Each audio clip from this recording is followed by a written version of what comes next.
Hi, Rich again from Taylor Guitars here at the lovely studios at Kraft Music in Milwaukee, Wisconsin, on our ongoing quest to talk to you about all of the series of guitars that Taylor offers. We're now up to our 600 series. So real quick, the 600 series is available in all 5 of our body shapes and in our concert size in either a 12 or a 14 fret.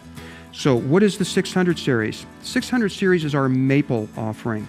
This guitar is going to have a solid maple back and sides. It also is going to have a spruce top that has a little bit of a different flavor than a lot of our other spruce tops because we have torrefied the top on our 600. All right, great. You just introduced a term that I have no idea what you're talking about. Torrefied. It's baked.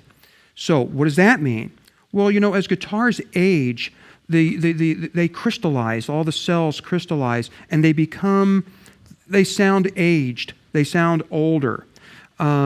The combination of torrefying the spruce top with the maple back and sides on this particular guitar just kind of add to the synergy of why this guitar sounds as good. Let's talk a little bit about maple. Maple is kind of like the red-headed stepchild of guitar woods. You know, as a lot of us guitar players know, there's 3 basic tone woods when it comes to acoustic guitars. There's mahogany, there's rosewood, and there's maple. Those are the big 3. And maple has always been looked upon as being a bright-sounding wood. And so you would strum a maple guitar and you'd kind of go, that doesn't really have the warmth of a guitar that I'm looking for. And I would say, you're right. And that's why the guitar exists. And that's why it's a great guitar to have in your collection and in your arsenal. Because if you're playing with other players, you need a guitar that cuts through the mix. If you remember, I talked to you a little bit about when you're playing in a band situation, you have to find your place in the sonic pie. So where does a maple guitar place in all of that?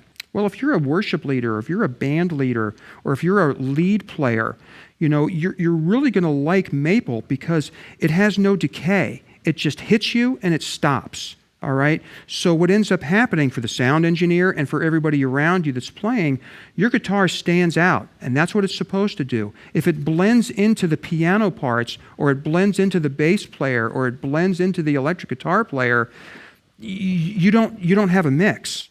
All right? Now, we're going to go back in time a little bit, and we're going to talk about maple in that, remember I used that bright word? Well, bright's kind of a bad word because what really ends up happening is maple is supposed to be a transparent sounding wood. It's supposed to just be sitting right there. Now, we did some different things with our maples that a lot of companies don't do.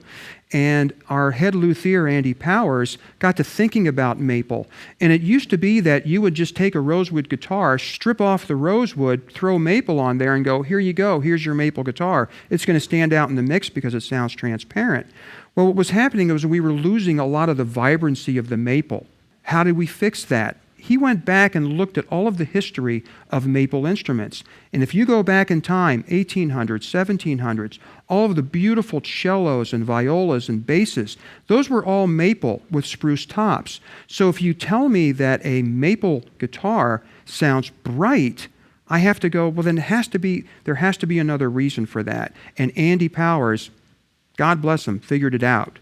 All right, so these guitars are braced totally different than our rosewood and our mahogany guitars. So there's a richness in our maples that you'll never find in many other maple guitars. So you now have a guitar that not only is beautiful to look at with its brown sugar stain, but with its torrefied top, bracing, and everything else that we put into this, you have a guitar that reacts to fingerstyle as well as playing in solo work and in rhythm chord comping. So if you have any other questions about how the maple guitars are going to fit into your mix, and you have questions about the sizes and the shapes, etc., make sure you contact your Kraft Music sales advisor, and they're going to walk you through making sure that you pick the right guitar. Thanks very much.